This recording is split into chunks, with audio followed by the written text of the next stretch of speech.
insonning ikki dunyosi bo'ladi. Birisi ichki dunyosi.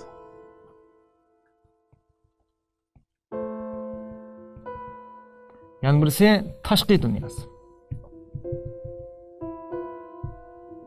İchki dunyo sabab, tashqi dunyo natija.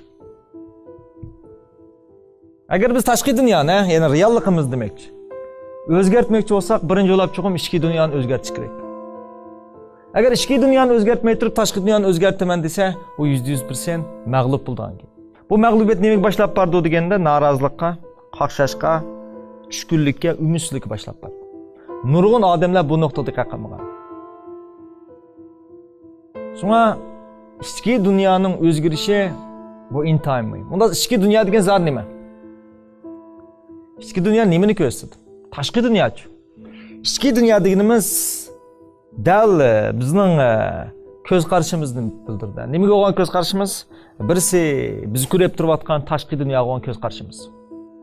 O'xshash bir shaharda yashayotgan yoki o'xshash bir davlatda yashayotgan odamlar o'zi yashayotgan shahar yoki o'zi yashayotgan davlat yoki o'zi yashayotgan dunyoga har xil ko'z qarash bo'ldi. Ya'ni tashqi dunyoga bo'lgan ko'z qarash. Ikkinchisi bo'lsa boshqalarga bo'lgan ko'z qarash. Odamlar kishilar nima deb o'ylaydi? Ba'zidamlar odamlar razil deb o'ylaydi. Ba'zidamlar odamlar yaxshi deb o'ylaydi. Ba'zidamlar yaxshi odam va yomon odam bor deydi. Ba'zidamlar hamma odamning asliga oid oq ko'ngil deydi. Ba'zidamlar hamma odam shaxsiyat deydi. Demak, bizning kishilarga bo'lgan ko'z qarashimiz. Uchinchisi eng muhimi o'ziga bo'lgan ko'z qarash. Odam o'zini zot nima deb o'ylaydi? U dunyoda ham narsani arziyman deb o'ylamdi. Yoki men hech nimaga arzimayman deb o'ylamdi. Yoki men xato tug'ilib qolgan deb o'ylamdi. Yoki men tug'ilmasligim kerakdi deb o'ylamdi.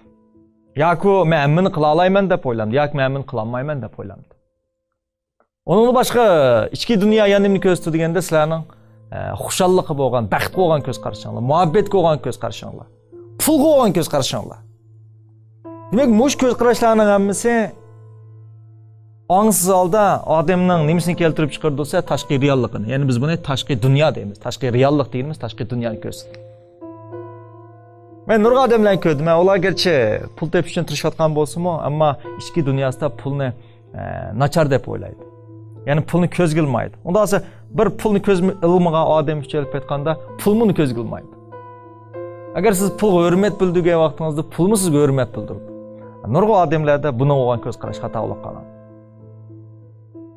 Demak, ichki dunyo degan nima esa, men bu hayotni degan narsalarga bo'lgan ko'z qarash. Tashqi dunyochi bo'lsa, o'zining shu tashqi reallik. Shunga birinchi o'ylab biz nimani o'zgartirmizsa, ichki dunyo. Mana psixologiyadan iborat bu fan dal bizning ichki dunyosimiz, ya'ni bizning nurg'un masalaga bo'lgan ko'z qarashimizni o'zgartirdi. Shu birli o'zgargan vaqtda tashqi reallikda o'zgarish bo'ldi.